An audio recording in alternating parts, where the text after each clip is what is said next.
Ya, seperti itu. Orang kalau terlalu pinter, ya seperti ini. Nggak sabaran. Jadi semua kehidupan ini butuh proses. Saya sampai duduk hari ini butuh proses. 20 tahun lebih saya proses seperti ini. Oh, nih bonangi, jungkel-jungkel. Jungkel-jungkel, Mbak. Itu satu. Yang kedua, jika kamu mengatakan bahwa kami tidak bekerja, itu beda lagi. Tapi cara mereka bekerja saya kurang tahu. Seperti apa dan bagaimana. Yang pertama. Dan yang kedua, uangmu akan dikembalikan oleh pengacara saya. Tapi nggak usah khawatir, kita tuntut balik semua kata-katamu itu. Bahkan terekam semua. Saat saya nanyain kamu umur berapa, kamu langsung ketus ngomong saya 36 tahun. Padahal saya ngomongnya baik-baik loh. Karena saya ingin berkomunikasi dulu dengan pengacara saya. Kalau saya salah ngomong, Mbak, saya juga dituntut sama pengacara saya. Paham nggak sih maksud saya? Kalau saya salah ngomong, saya tidak baik-baik ngomong, saya juga dituntut sama pengacara saya. Aku itu serba kecepit. Jadi pengacara saya, kalau saya menuduh pengacara saya menggelapkan uang kamu tanpa ada bukti, saya juga dituntut, Mbak. Koncoan karo pengacara, koncoan karo polisi, kin longso, Mbak. Salah kecepet, nggak salah diem embat. Aku itu nelongso gitu loh. Urusan sama polisi, tentara, pengacara itu nggak enak. Kalau saya salah berbicara dengan pengacara saya, dan saya yang menuduh pengacara saya korupsi, maka saya yang akan dituntut oleh pengacara saya. Padahal kata-kata itu dari sampean. Kata-kata itu dari sampean. Kalau pengacara saya tidak terima, nek aku semlebu penjara, Mbak. Kan saya yang masuk penjara. Saya salah ngomong sama pengacara saya dan direkam. Yang di penjara saya, Mbak, bukan kamu. Jadi kenapa saya bilang sabaro? Sabaro tak selidiki dulu. Karena saya tidak ingin pengacara saya mengembalikan uang kamu, terus kamu dituntut. Itu yang saya khawatirkan. Dan sekarang pengacara saya mengatakan, mengembalikan uangmu dan kamu dituntut. Paham nggak maksud saya? Itu yang saya takutkan. Itu yang saya takutkan dari pengacara saya. Jika kamu memfitnah kronologinya seperti apa dan kamu asal ngomong, dia akan menuntut kamu. Ini yang saya khawatirkan. Dan saya tidak bisa menghalang-halanginya.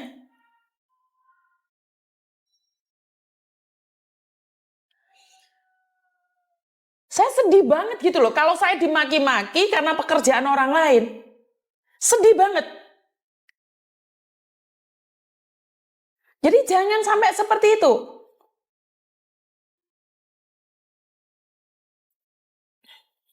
Dan pengacara saya bisa cari rumah kamu, cari pacarmu yang kamu kentu-kentu itu sudah didapatkan.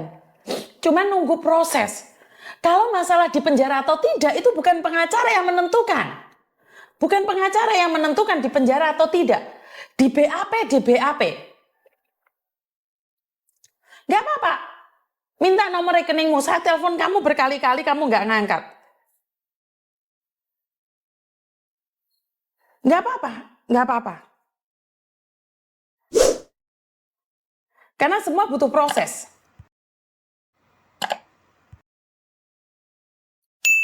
Nomor BNI-nya sudah dikirimkan sama mbaknya. Jadi ini mbaknya sudah minta uang dikembalikan ya. Clear ya. Jadi saya akan infokan sama pengacara saya untuk mengembalikan uangnya.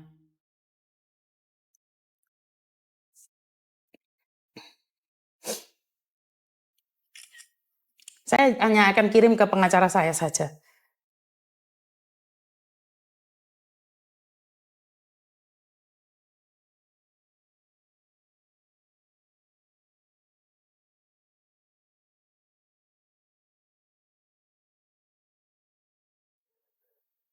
Itu nama aslinya bukan.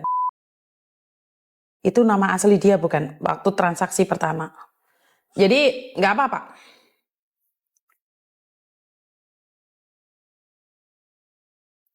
Siap, Dok. Saya minta Pak Rudi untuk mengembalikan, lihat live saya. Pak Rudi akan mengembalikan uang kamu yang 10 juta. Ya.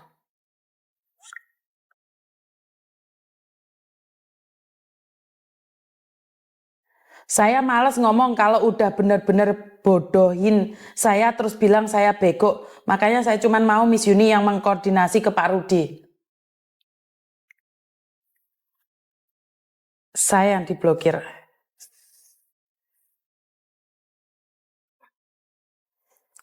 Oke, nggak apa-apa. Dia minta uangnya kembali dan saat sudah ada resitnya kembali, berarti Pak Rudi melakukan itu atas dasar amal dan dia sudah menyatakan itu. Ya udah terserah.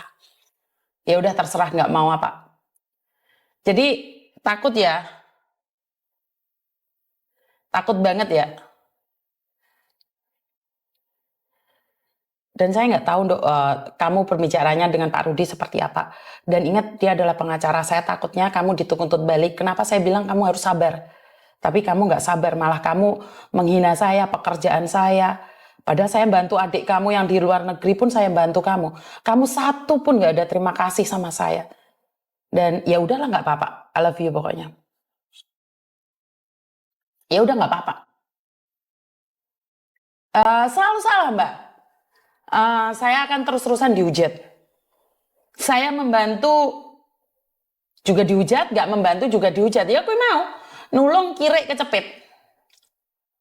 Tapi saya tidak akan berhenti karena perjuangan ini masih panjang dan masih banyak orang yang membutuhkan saya. Dan saya selalu bilang, karena itu jangan punya harga diri yang murah, mau melepasin baju, mau ngoclok ngiclik sama laki-laki. Itu sebenarnya sudah harga dirimu nggak ada sih. Tapi percayalah, Tuhan punya rencana lain. Karena keegoanmu, maka semakin banyak orang yang akan menghancurkanmu sendiri. Dan iya, setelah pengacara saya yang diblokir nomornya, Mbak. Jadi nggak apa-apa. Menurut saya nggak ada masalah sih, karena masalahnya bukan di saya, tapi yang dituntut saya. Ya, karena saya merekomendasi. Ya, tapi kan harusnya baik-baik gitu loh. Jadi ya, karena masih banyak yang butuh sama saya. Tetap saya I love you ke kalian. Saya, ya cuman kadang-kadang nelongso itu pasti ya. Terluka itu pasti dan kecewa itu pasti. No, saya manusia, nggak ada yang bilang, ikhlas mis tulus ganjarannya di surga. Wes, kesuwen. Pingin nangis ya nangis aja, bener gak sih? Jadi ya udah nggak apa-apa sih. Kuat aja, semoga kuat, itu aja harapan saya secara pribadi adalah semoga saya kuat menjalaninya. Ya moga-moga ada rencana Tuhan yang lebih baik lagi. Kenapa sayang? Halo. Kenapa, Dok?